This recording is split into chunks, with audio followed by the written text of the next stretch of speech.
On this episode of Paint Society, I'm gonna show you how you can take old, weathered, beat up parts on your vehicle and fix them in your own home garage using simple, basic tools with no spray gun needed. And thanks again for joining me on this episode. My name is Brian, and I'm gonna show you how to do-it-yourself fix old parts like this right in your own home garage with no fancy spray gun and no fancy tools.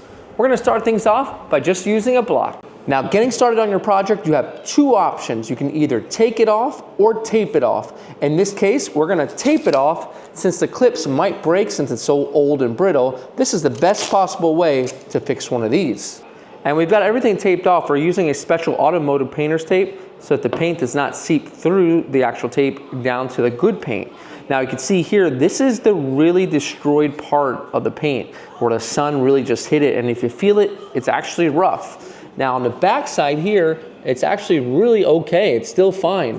So a lot of you might have questions that generally are, what do I start sanding with? And how much do I sand and where do I sand if it's good or bad paint? I'm gonna clear all that up for you right now. And we're gonna be using some Kovacs products. We're using the K360 and the hand block. And the reason why I like these two is because they basically go hand in hand together, and we can use it for small detail stuff just like this. Now this is a K360, so it's rough enough to smooth out the surface, but not too aggressive to leave really harsh sand scratches in the surface that we can't recover from easily. Now before we sand, we have one important note that we need to do, and it's cleaning. And now Eastwood has a pre-painting prep in wipes. And basically what this will do is remove any of the grime, dirt, or contaminants in the surface. I know the owner, before he did this, he put some sort of ceramic coating on here and trying to make it look shinier, and we want to make sure we get rid of all of that, and this wipe will do it all. So make sure you get it nice and clean before we start the sanding process. And also at the same time, we'll be doing the XM antenna, and to remove one of these, you got to remove the whole headliner. So we'll just go with the same exact option, which is to just tape it off. And fixing this is a lot easier than you think. All you need is just K360, and you're just gonna sand it. You don't need to go any crazy sanding pattern. Just sand it until the old paint starts to transition into the good paint, and you feel it and it's nice and smooth. You can feel where the bad paint is and where the good paint is, and you'll feel a difference. Let me show you closer what it looks like and when to know when to stop sanding. All right, so we've sanded it, but it's really dusty, and look at our sandpaper, it's pretty clogged up. I got a quick little nifty tool that's gonna help us out. Now I've seen these tools online, and I just had to have it for the home garage because I don't want to hook up the air compressor, and I do a lot of cleaning and blowing off of the vehicle, and I think they'd be a perfect tool for what we're working on here. So this is the MegaFlow 100, and this is the MegaFlow 50. This has up to 150,000 RPM. Now we're going to demonstrate both today, but I got to go for the big daddy right here. So let's unbox it real quick and see what it has to offer. And here it is, about the size of a dollar bill, and it comes with 4 included air nozzles, and of course your charging cord. And with a little nifty bag and a cleaning kit, you'll be good to go when you're all done. But let's go ahead and power it up and get started. Out of the box, it was all powered up and ready to go, and I changed out the air nozzle.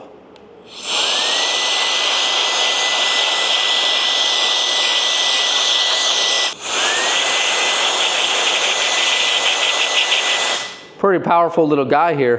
So let's go ahead and take a look at what we have here.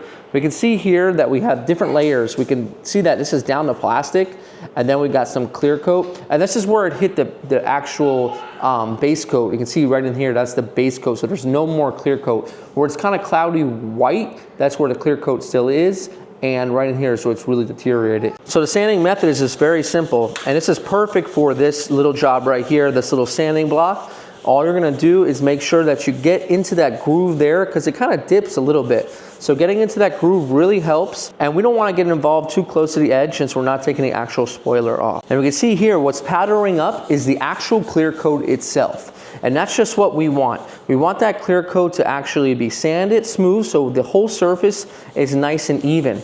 There's no need to take it down to the plastic for your project. The only thing you need to do here is just to sand it nice and smooth so we can move on to the next stage, which is gonna be the primer.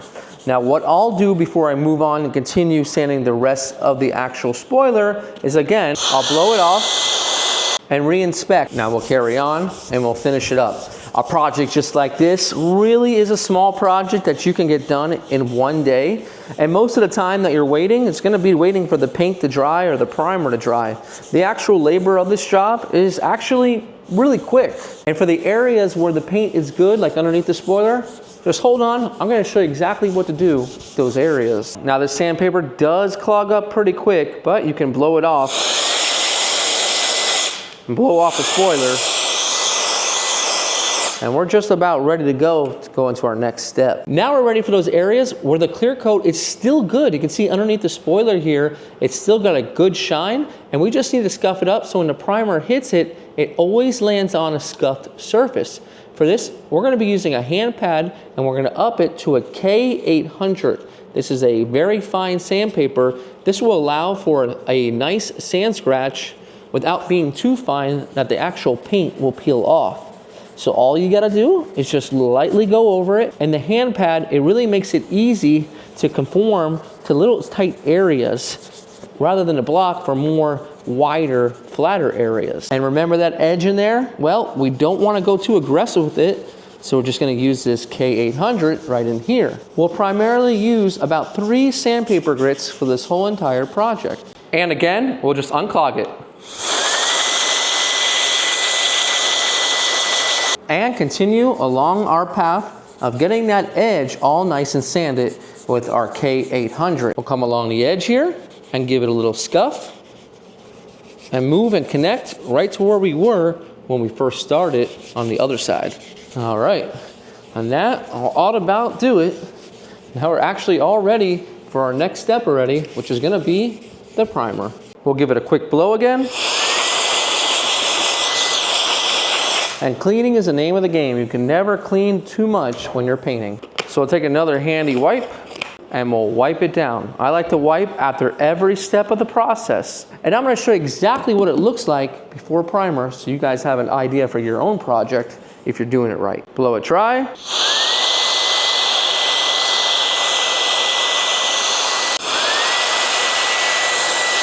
Now, one thing I noticed is that this vehicle was wet before we brought it in, and some of the water was underneath the wing and it was starting to come out. So I'm gonna remove this tape.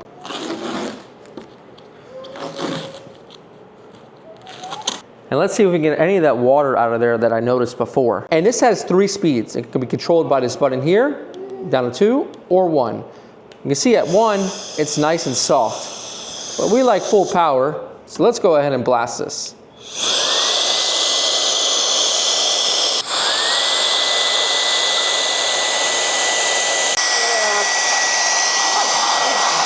Perfect, and then we can go over it with a dry microfiber tear-off sheet, and we're ready for primer. See how easy that was. And here's what it looks like when it should be ready for primer. And don't be scared. We've got a lot of different layers going on here, but it's smooth to the touch. But if you were to take a microscope to it, you'd see all these little open ridges and valleys that would not be smooth. And if you were to put paint on it, you would see it even more. It'd be rough and the metallic would fall into the deepest cracks and crevices of this uneven surface and it would show. That's where your primer comes in. Your primer is a layer that's going to go on the surface, and once cured, you're gonna give it a light scuff, which I'm gonna show you, and that surface will seep into the lowest cracks and crannies, and you'll knock off the top of the surface of the primer with some sandpaper, and that surface is the one you're gonna paint. So this is a special primer, but there's also a cheaper primer you can use, but I don't recommend. And that's a Duplicolor Perfect Match Primer. Now, all our lives, we've seen these on the auto parts shelves, and the price has gone up on these a lot, but one thing remains, they're a lacquer primer. And lacquer primers can get you into a lot of problems when it comes to wrinkling and problems down the road with lifting. This is a much more expensive, but better product. A product that you much rather have underneath the surface of your paint job. Without a good basis, you'll never have a good foundation for your paint to lay on, and you could have problems down the road. Here's how this works. This is a 2K product. This is the same type of product we use back at the body shop. That means it has a hardener that catalyzes the actual primer and locks it and tightens it down so it can't be penetrated by any top coats. It's rock solid. The way it works is you got a red top, and there's a nipple at the bottom, you go ahead and on a very hard surface, you gotta push down till you hear that snap. You're gonna wanna shake it up for a good 3 minutes. We're now ready for our 2K high build primer. Now what does that high build mean to you? That means that we're gonna be able to sand this nice and smooth. Again, the primer is gonna go down to the lowest crevices in this paint, and then we're gonna be able to smooth it out so that that top layer of the primer is ready for this paint job. Again, we have our spoiler ready to prime, as well as the XM, and the whole car is all nice and masked off, so we won't have any overspray on panels we don't want. And for this, we're gonna go with 2 coats, 10 minutes in between coats. We'll spray it on nice and wet, and we only need to do the top surface. Just like that, and we'll allow this to flash off. A quick little spray over here, and we'll do the whole thing since it's so small. Now, flashing off is a term used for drying in between coats, but not completely cured and ready to sand. We can see how it's flashing off where it's still a little bit spotty or wet, and we'll allow about a good 10 minutes for that to completely flash off, and then do our second coat. And the reason for a flash off is because we want this primer to create a barrier that cannot be penetrated by more primer. So let's say we go to put more primer on right now, it's just gonna keep sinking to the bottom. Now that we allow this to dry for a good 10 minutes, it creates a solid foundation that we can pile more primer and get a much better build. And while that flashes off, it'll give me a little time to play and compare the MegaFlow 50 to the MegaFlow 100. Now, this is a smaller version, so something maybe you keep in your office instead for those keyboards or different pesky little areas that have a little bit of dirt, but I still think it might work for here just as well. And with this version, it has 3 more air adapters plus the one that already comes on it. You got your charging cord, and no fancy case or anything like this. Of course, it will have a cheaper price tag and a little bit smaller with a little bit less air output, but let's go ahead and give it a try. And again, the power on is in the back, so we can power it on. You've got 3 lights there, and that's for power 3, 2, or 1. We'll go ahead with full power. Now this one is smaller, I would say a good inch or so smaller than the MF 100. Let's see it for how well it can blow the air.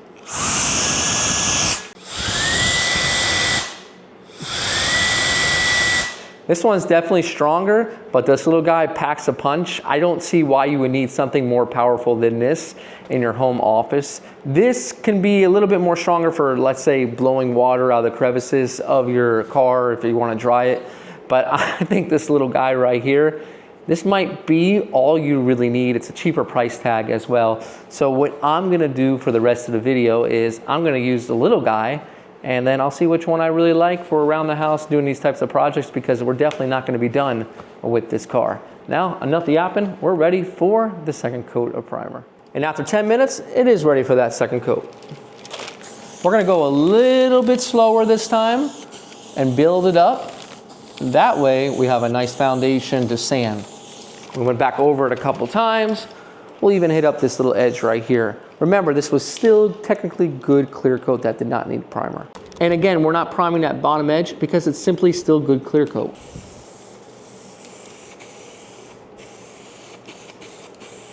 A little bit more heavier, and that's it. Finish things up here with the XM, and we'll allow that to dry. And if you ended up picking up one of these little guys, you don't want to misuse it for the primer drying or any substrate drying. We want this to cure on its own. And by drying it from the top, we're not drying it properly. It needs to dry from within and then out. And that's the best way for any urethane primer to cure. Now here's the downside about this. We've only used 1/8 of this primer can, and around 50 bucks. Well, it's kind of a waste of money to have all this just gonna harden up in the can. I think you'll probably get another good 6 hours out of it. I really got a lot of time out of these, but the next day it's gonna gel up and it's no longer good. So try to get yourself arranged with a whole bunch of projects if possible, so you can get the best possible bang for your buck when using a primer can just like this. And that goes for all 2K products. Now, what do? I'm gonna allow this to dry a good 4 hours, and we're gonna see if it's ready for its sanding and paint. And now we're back here the next day. We ended up giving it an overnight cure. After 4 hours, it was just a little bit too late and we wanted to start fresh the next day. So giving a little bit more time is never a bad thing. Now let's discuss one more sandpaper grit that you're gonna wanna use to smooth this out. Now, if you remember in the beginning of the video, this was the K360 that really was good to smooth out all of that old clear coat and bridge all the areas together so they were ready for primer. Then we used the K800 for those areas that still had good clear coat and we just wanted to scuff them up.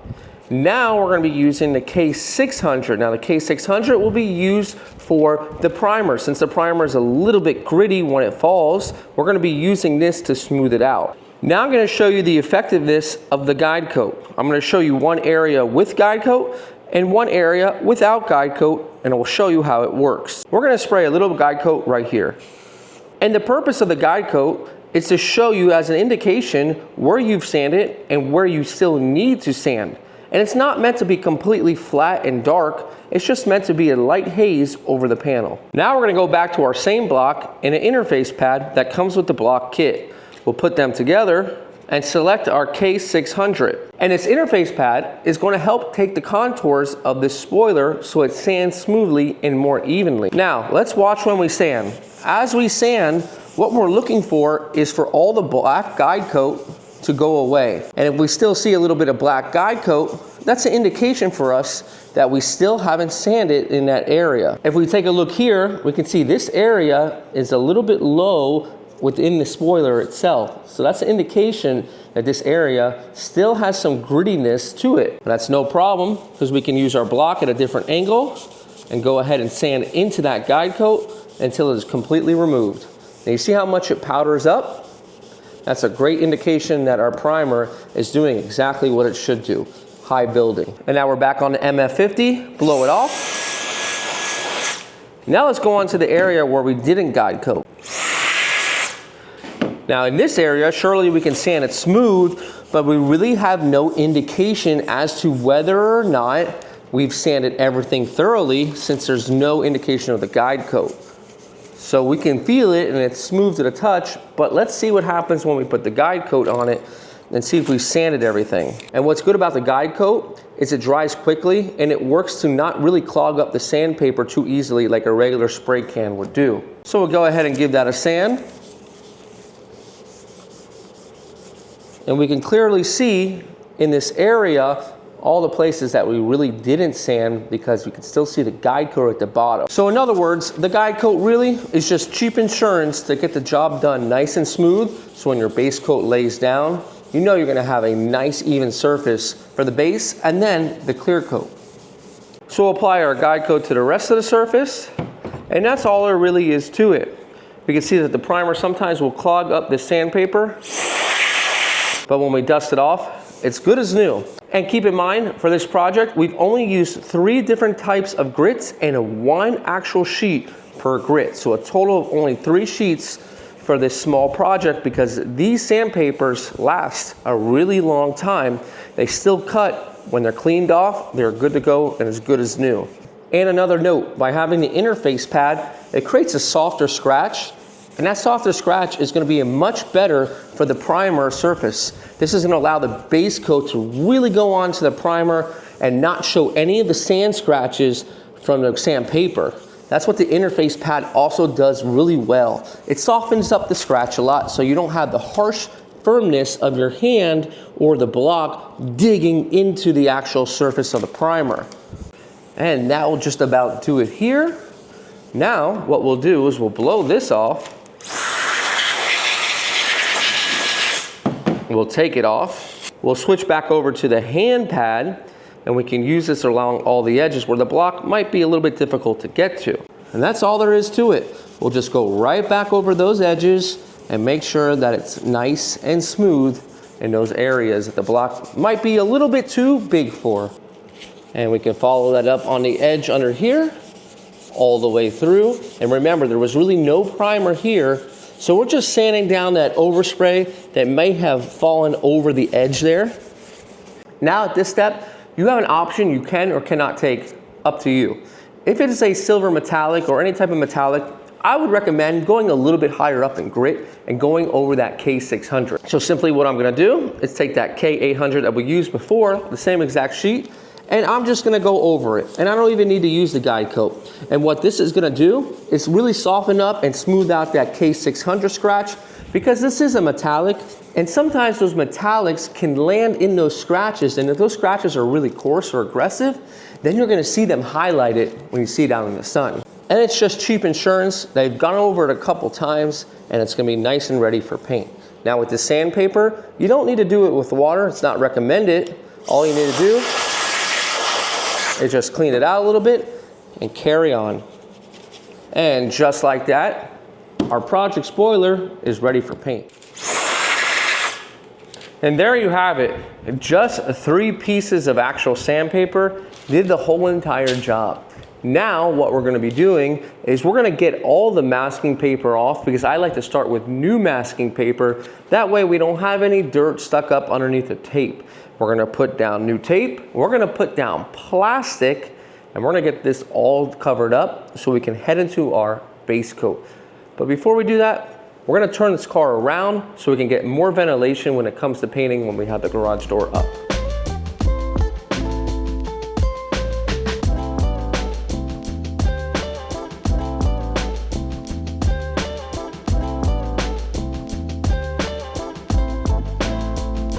Now we're all masked up and we got my Paint Society suit on and we're ready to go. Now we're using the same type of paint that we use at the body shop. Of course, it's a little bit more thinned out to get out of the can, but these are superior results that you'll get from no other than these exact cans right here. Now the base coat is color matched to the vehicle and it's 1K. That means it's not activated, so for months and months you can leave this in your cabinet, maybe give it a shake every few weeks. But the 2K is just like the primer, so it's gonna dry up within a day or so. So you wanna make sure, again, if you got some projects to do, make sure you're using it wisely so you get your full money amount. And of course, you're gonna wanna use your respirator, because of the isocyanates that are in the clear coat. It's very important to at least have a half mask respirator for the job for these small projects, if not a full face mask. For me, I'm gonna use the full face mask so I can get the eye protection and the lung protection as well. Now cleaning right before paint is very crucial. I'm gonna take my WF-100 and set it down to speed 2 and give it a light little cleaning. This way we don't have any particles sitting around. Everything is nice and ready to go. And again, we'll use the one-step cleaner. What I love about these wipes is just one wipe and that's it for whatever you're doing, whether it's before paint or after paint. So we have our wipe and we have a dry microfiber, a brand new one. We'll wipe down the actual deck lid itself. And as we wipe down, we don't want to allow this to dry on the surface. So we're going to use that dry, brand new microfiber tear off sheet and just dry it up. And then what we'll do is we'll take our air blower again and make sure that everything is completely blown off. That's all it takes. We're ready for our base coat. And for our base coat, it's called Kinetic Blue Pearl. You can see all the different toners that go in to make this actual formula of this color. Some of the toners have more of the color than others. You can see when it gets down to the bottom, there's just 1.9.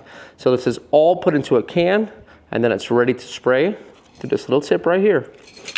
And right before paint, we can use a tack rag to get any last little particle of lint off of the surface. This is a tack rag meant for automotive use, so it's not extra tacky. It won't leave any sort of grease on the panel. From this point, we're ready to start getting spraying. We're gonna do a light coat first, followed by a medium coat for second and third coat. And that's all there is to it. We're just gonna put it on, and it should cover really well, just like OEM paint will, because it's the same exact stuff we would use out of a spray gun. We'll carry it on to the rest of the deck lid and we'll check out our first coat. You can see our first coat laid down really well. So allow this to give about 10 minutes of flash time. In the meantime, we'll spray down our little guy here, making sure we get all of the edges. 10 minutes later, it's all nice and flashed off. And it's ready for the next coat. You can see how it's kind of dullish looking. This is an indication it's ready for its next coat. We're gonna go ahead and put it on a little bit medium or wet. We'll try to extend as far as we can. That way we have a nice, even pattern. Beautiful. Hit up our edges and follow it back around. It's that easy. It atomizes out of the can very, very well, so it leaves it nice and smooth.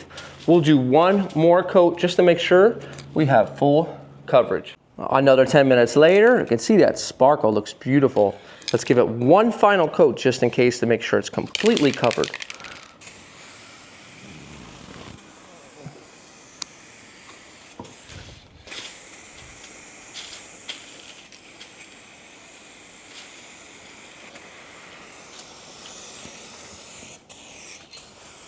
Beautiful.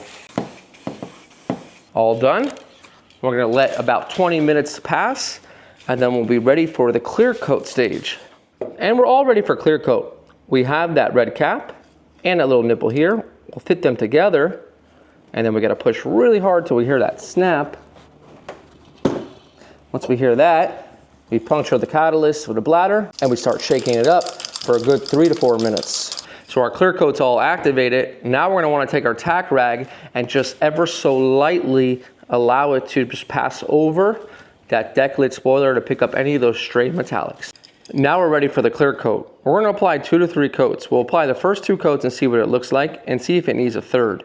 This starts to look better when you put a little bit more clear on it. So the first coat might not look perfect, but that's okay, don't get scared. It'll look better with the second and possibly the third. We'll start off on our edge here, and we'll carry it on and move cross and complete pattern without stopping.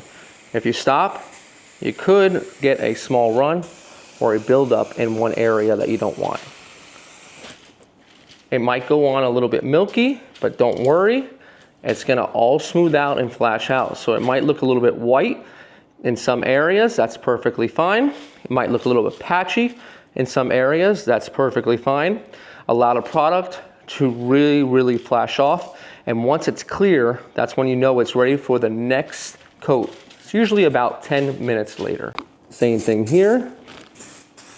Just get it on, nice and clear. Try to hold the can as vertical as possible, otherwise it does not spray well. And that's it. You can see how it goes on a little bit milky, a little bit cloudy. I'll bring it back here in 10 minutes and show you what it looks like for the next coat. It's gonna be much clearer. In fact, we can see how milky it looks after that first coat. Don't worry about it, that is fine. You're gonna see this all clear up. It'll be ready for its next coat once it is all cleared up. You didn't do anything wrong here. This is completely normal and fine. You'll sometimes find this coming out of these cans. And after 20 minutes, we can see there's a big difference. There's still a little bit of hazing right in this area, so we're still gonna give it about a good another 5 to 10 minutes, but it's cleared up a lot. But now we can see that it looks dry in a lot of areas.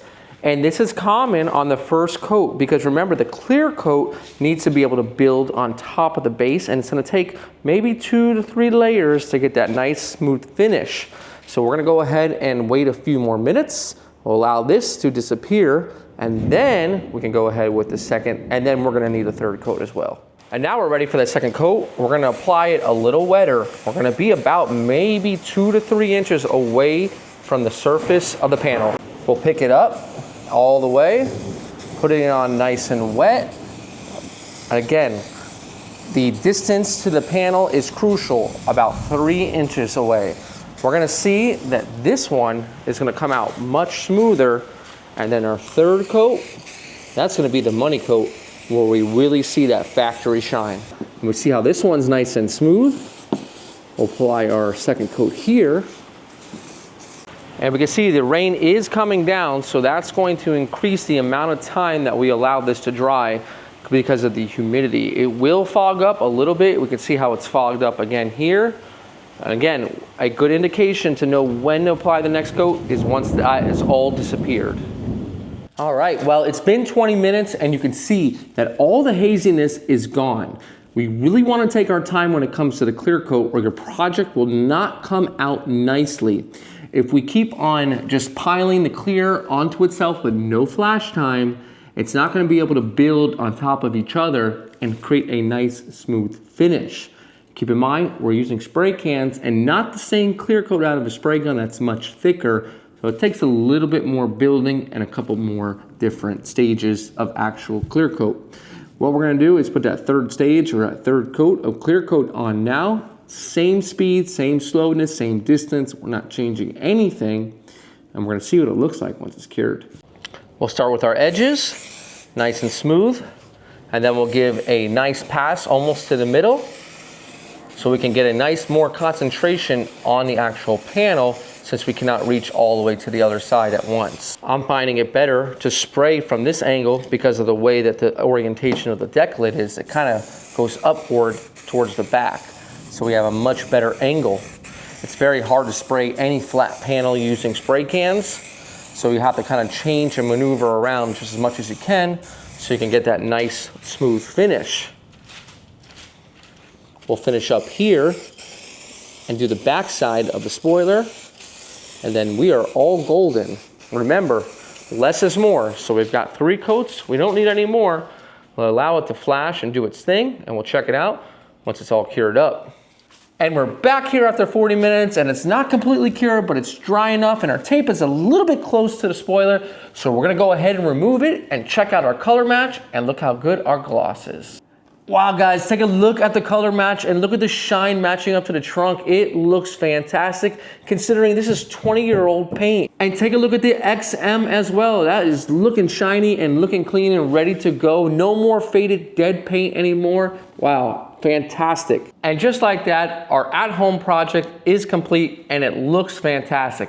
It's got a great gloss that matches the rest of the vehicle, and we did it all at home with a very minimal amount of tools and no special tools like an air compressor or even a paint gun needed. Now, I already know what you're thinking. Brian, I'm gonna paint my car with a bunch of spray cans. I'm gonna suggest no.